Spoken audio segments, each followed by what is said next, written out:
할렐루야, 153 저녁기도에 오신 여러분들을 주님의 이름으로 환영하고 축복합니다. 오늘도 한 주간 가운데 하나님의 놀라운 은혜 가운데 하루를 잘 버티신 줄로 믿고, 또한 한 주의 여러분들의 삶에도 하나님의 위로하심과 하나님의 힘주심과 하나님의 승리하심의 역사가 넘쳐나는 한 주가 되기를 간절히 소망하겠습니다. 오늘 하루를 마무리하는 이 시점에서 여러분들 말씀과 기도로 여러분들의 삶을 점검해 보시고 다시 한번 새 은혜와 새 마음을, 새 육신을 얻는 귀한 시간이 되기를 또한 기도하겠습니다. 먼저 하나님의 말씀을 보도록 합니다. 고린도후서 12장 9절에서 10절 말씀까지 보겠습니다. 고린도후서 12장 9절에서 10절입니다. 우리 같이 한 목소리로 다 함께 봉독하도록 하겠습니다. 시작. 나에게 이르시기를 내 은혜가 내게 족하도다. 이는 내 능력이 약한 데서 온전하여짐이라 하신지라. 그러므로 도리어 크게 기뻐함으로 나의 여러 약한 것들에 대하여 자랑하리니 이는 그리스도의 능력이 내게 머물게 하려 함이라. 그러므로 내가 그리스도를 위하여 약한 것들과 능욕과 궁핍과 박해와 곤고를 기뻐하노니 이는 내가 약한 그때의 강함이라. 아멘. 우리나라 문화는요, 겸양을 미덕으로 생각합니다. 자식이나 어떤 부인 자랑을 활불출로 여기는 것도 이것 때문이라는 거예요. 남이 우리 가문이나 자식을 칭찬하는 것은 기분 좋은 일이지만 자기의 입으로 스스로를 칭찬하지 않는 것이 상식처럼 여겨지는 사회가 우리 사회입니다. 하지만 세상이 요즘에는 바뀌었죠. 요즘은 그렇지 않습니다. 오히려 자기 스스로를 자랑하지 않으면 도태되어지는 사회가 되고 말았습니다. SNS를 보면 깨알같이 자기 자랑과 홍보에 열을 올리는 사람들을 볼 수 있지 않습니까? 이렇게 자기 홍보가 쏟아지는 사회에서 그리스도인들은 어디까지 자기를 드러내야 될지를 고민하게 되는 것 또한 사실인 것 같습니다. 오늘 바울은 그리스도인들이 자랑해야 될 한계와 범위를 알려주고 있어요. 1절에 보면 무익하나마 내가 부득불 자랑하노니 주의 환상과 계시를 말하리라, 이렇게 말씀을 합니다. 바울은 부득불 자기를 자랑한다라고 말을 해요. 그가 받은 환상과 계시를 제3자가 받은 것처럼 표현을 하고 있습니다. 그리고 2절에서 4절 말씀에 보면 이렇게 말을 해요. 바울이 14년 전에 경험했던 셋째 하늘, 삼층천 사건을 3자가 겪은 일처럼 기록하고 있다는 거예요. 그러니까 바울이 이것을 부득불 자랑한다라고 말하는 것은 고린도 교회에 가만히 들어온 이 유대에서 온 거짓 교사들 때문이라는 것이죠. 그들은 유력한 사람들의 추천장을 가지고 왔지요. 철학에 능통하고 또한 화려한 언변으로서 고린도 성도들을 미혹했습니다. 성도들은 그들의 추천장과 말에 미혹당해서 바울의 사도성을 의심했어요. 바울은 이 고린도 교회를 목회하던 중에는 말하지 않았던 셋째 하늘의 환상과 경험을 부득불 자랑하게 됩니다.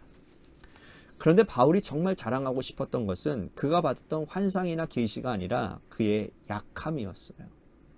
바울은 약함을 자랑하기 위해서 이 말을 어쩔 수 없이 해야 했기 때문에 부득불 자랑한다 라고 말을 하는 것입니다. 5절 말씀해 보시면 내가 이러한 사람을 위하여 자랑하겠으나 나를 위하여는 약한 것들 외에 자랑하지 아니하리라, 이렇게 말씀을 하죠. 바울은 약한 것들을 자랑하겠다라고 했는데 그가 자랑하고 싶었던 약한 것이 무엇이었느냐? 그것은 바로 그가 늘 육체의 가시를 가지고 있었다라는 겁니다. 육체의 가시.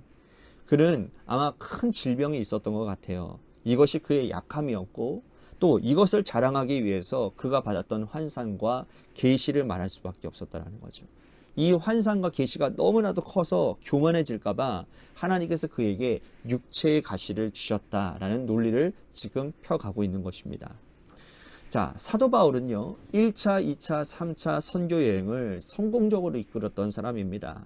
그가 남긴 믿음의 발걸음과 업적은 많은 교회들에 나타난 그 사역들은 어마어마하다고 할 수가 있습니다. 여러분, 이것만으로도 그는 기념비적인 사건을 남긴 사람이에요. 업적을 남긴 사람입니다. 자랑할 만하지 않습니까?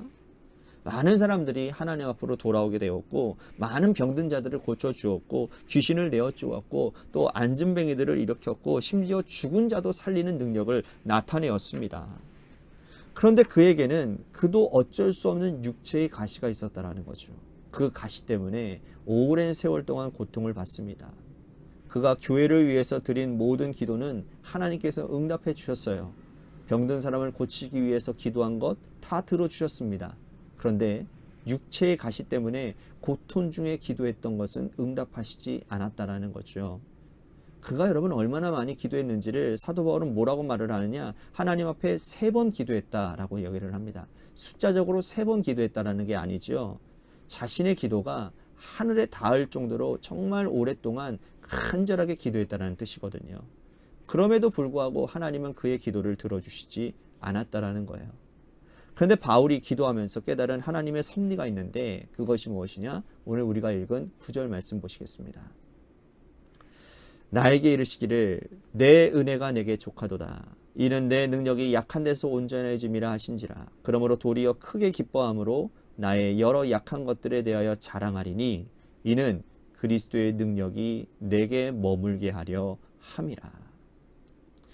기도하던 중에 하나님께서 깨닫게 하신 것이 뭡니까? 내 능력이 약한 데서 온전하여 짐이라 라는 말씀이었어요. 그는 완벽하지 않았기 때문에 하나님은 바울을 통해서 일하신다라는 깨달음이 있었다라는 겁니다. 그래서 바울은 생각한 거죠. 내 육신의 가시가 그대로 머물러 있고 그 머물름 가운데 하나님의 능력 또한 머물러 있구나.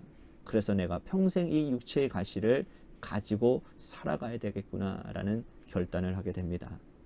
하나님께서 주신 능력과 위대한 하나님의 사랑이 머문다면 그 육체의 가시가 그대로 있어도 좋다라고 결단한 것이죠. 오히려 그것 때문에 하나님을 더욱더 의지할 수 있고 교만하지 않을 수 있었다라고 생각했던 거예요. 아무리 기도해도 육체의 가시가 떠나지 않는 것에 대한 비밀을 이제서야 깨닫게 된 것이죠. 오늘 우리가 간절히 기도해도 응답이 되지 못하는 것은 무엇입니까? 하나님은 완벽한 사람과 함께 하시지 않습니다. 성경을 보아도 그렇지 않습니까? 여러분들이 아시는 위대한 위인들, 성경의 위인, 믿음의 위인들, 아브라함, 모세, 사사, 다윗, 이 모든 사람들이 완벽한 사람들이었습니까? 다 연약한 자들이었어요. 예수님의 제자들도 흠과 결점이 있는 사람들이었습니다.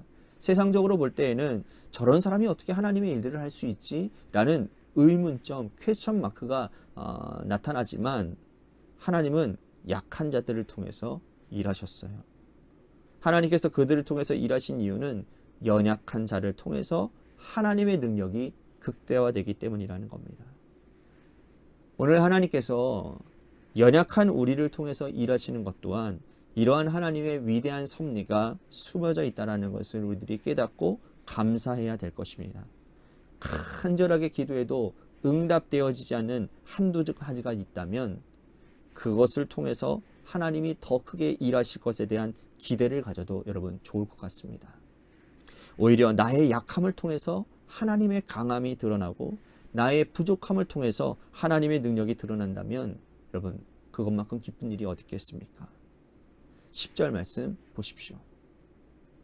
그러므로 내가 그리스도를 위하여 약한 것들과 능욕과 궁핍과 박해와 곤고를 기뻐하노니 이는 내가 약한 그때의 강함이라. 바울이 이제 나의 약함을 자랑하는 이유가 분명하게 드러나게 됩니다.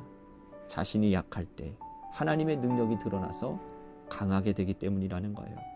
이제 우리의 약함과 부끄러움이 아니라 그 약함을 통해서 하나님이 일하시는 그 통로가 되어지고 하나님께서 우리를 강하게 하시는 통로가 된다는 사실을 여러분들 기뻐하시고, 지금 여러분들의 상황 가운데 응답되어지지 않는 일들 가운데 또한 여러분들의 삶에 정말 이해가 되지 않는 그런 상황들이 오히려 하나님의 은혜를, 하나님의 하나님 되심을 드러내는 그런 귀한 자리가 된다는 사실을 여러분들 꼭 기억하시기를 바라겠습니다. 오늘 말씀 생각하면서 우리 같이 기도했으면 좋겠습니다. 나의 연약함 위에 하나님 손길이 더해지게 하여 주옵시고 나의 약함을 자랑하고 하나님의 동역자가 되기를 소망하는 나의 약함이 사명으로 이어지는 은혜가 있도록 인도해달라고 오늘 말씀 생각하면서 우리 같이 기도했으면 좋겠습니다. 또한 교회를 위해서 우리 간절히 기도합시다. 하나님이 세워주신 주님의 몸된 교회가 하나님의 주님의 뜻 가운데 바로 서는 교회가 되게 하시고 하나님의 마음이 있는 곳에 손과 발이 되어지는 교회가 되게 하여 주옵소서. 또한 재개발 가운데 놓여져 있는 주님의 교회를 위해서 기도해 주시고요. 육신의 질병으로 고통당하시는 분들, 여러분 생각나시는 분들을 위해서 기도해 주시고 마지막으로 여러분들의 삶의 자리와 여러분들의 자녀들을 위해서 기도하시다가 이 시간 돌아가시기를 바랍니다. 노래 끝날 때까지 우리 같이 합심하여 기도하도록 하겠습니다. 기도하시겠습니다.